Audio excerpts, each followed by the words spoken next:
জুলাই সনদ যে একটা রাষ্ট্রদ্রোহিতার সনদ, এইটা আমি আজকে দেখাবো। একটা সনদ, এটাকে পার্লামেন্টে প্রশ্ন করা যাবে না, এটাকে সংবিধান নিয়ে প্রশ্ন করা যাবে না, এইটা আদালতে প্রশ্ন করা যাবে না। এইরকম একটা শক্তিশালী হিসেবে একটা সনদকে বানিয়েছে। জামাতকে প্রশ্ন করা হয়েছে, ডেপুটি স্পিকার নেন, জামাত বলতেছে পুরা প্যাকেজ নেব। কি কি প্যাকেজ নেবে? বিচারক নিয়োগের প্যাকেজ নেবে, দুদক নিয়োগের প্যাকেজ নেবে, বাংলাদেশ ব্যাংক নিয়োগের প্যাকেজ নেবে, তাদের পুরা প্যাকেজ দরকার। এইবার আসেন, ধরেন 10 সদস্যের কমিটি, 5 জন বিএনপি থেকে, 5 জন জামাত থেকে। তারা তো ভোট পেয়েছে কম, কিন্তু শেয়ারটা 50-50 চায়। তারা আসন পেয়েছে কম, শেয়ারটা 50-50 চাই। তারপরে ধরলাম 5 জন জামাত থেকে, 5 জন বিএনপি থেকে।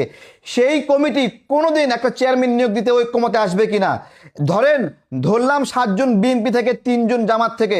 তাহলে সেই কমিটির কোনো দাম আছে কিনা? কারণ 7 জন মতামত দিয়ে বিএনপি তো তার চেয়ারম্যান নিয়োগ দেবে। নাকি এরকম চাচ্ছেন যে জামাতের 3 জন মতামত না দেওয়া পর্যন্ত একজন চেয়ারম্যান নিয়োগ দিতে পারবেন না? এই জুলাই সনদ একটা রাষ্ট্রদ্রোহিতা সনদ। বাংলাদেশকে আজীবনের জন্য পঙ্গু করার জন্য, মব সৃষ্টি করার জন্য এবং মব দীর্ঘস্থায়ী করার জন্য এটা করা হয়েছে। যেদিন শপথ গ্রহণ অনুষ্ঠান হয়, 2টা শপথের আয়োজন করেছে, ওইটা ছিল আরেকটা মবের ষড়যন্ত্র। ধন্যবাদ জানাই যে সেই মবের ষড়যন্ত্রে বিএনপি পা দেয় নাই। আজকে জুলাই সনদকে বলতেছে আদালতে প্রশ্ন করা যাবে না। দেখেন কি একটা ব্যবস্থা করেছে। একটা দপ্তর সরকার চালাতে পারবে না সঠিকভাবে, জায়গায় জায়গায় বিরোধী দলকে দিয়ে বাধা দিবে। আচ্ছা, আমার একটা কথা, এইটা কি গণতান্ত্রিক?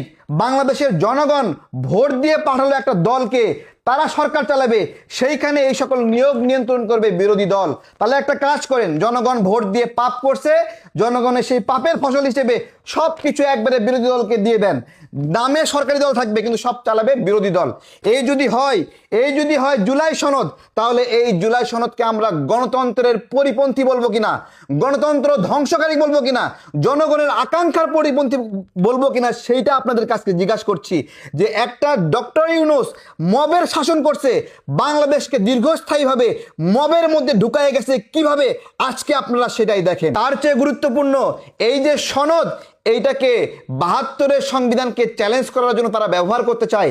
তাদের কথাবার্তা আগে পিছে আপনারা দেখেন, প্রত্যেকটা জায়গায় 72-এর সংবিধানকে তারা ধ্বংস করতে চায়। তাই যদি হয়, তাহলে আমাদের এই মুক্তিযুদ্ধের উপরে জায়গা দিতে হবে এই সনদকে। এটা কি রাষ্ট্রদ্রোহিতা নয়? জনগণ ভোট দিয়ে একটা পার্লামেন্ট বানিয়েছে, সেই পার্লামেন্টের চেয়ে এই সনদকে জায়গা দিতে হবে। তাহলে এটা একটা রাষ্ট্রদ্রোহিতা নয়? খুব সূক্ষ্ম ও সুকৌশলভাবে আমাদের সংবিধান, আমাদের পার্লামেন্ট, আমাদের যে মুক্তিযুদ্ধ, সব কিছুকে অকার্যকর করে জুলাই সনদকে এমন একটা জায়গায় তুলতে চায় যেটাকে নাকি আদালতও প্রশ্ন করতে পারবে না। তার চেয়ে গুরুত্বপূর্ণ, বাংলাদেশে নিবন্ধিত 63 রাজনৈতিক দলের মধ্যে অধিকাংশ দল এই সনদে স্বাক্ষর করেনি।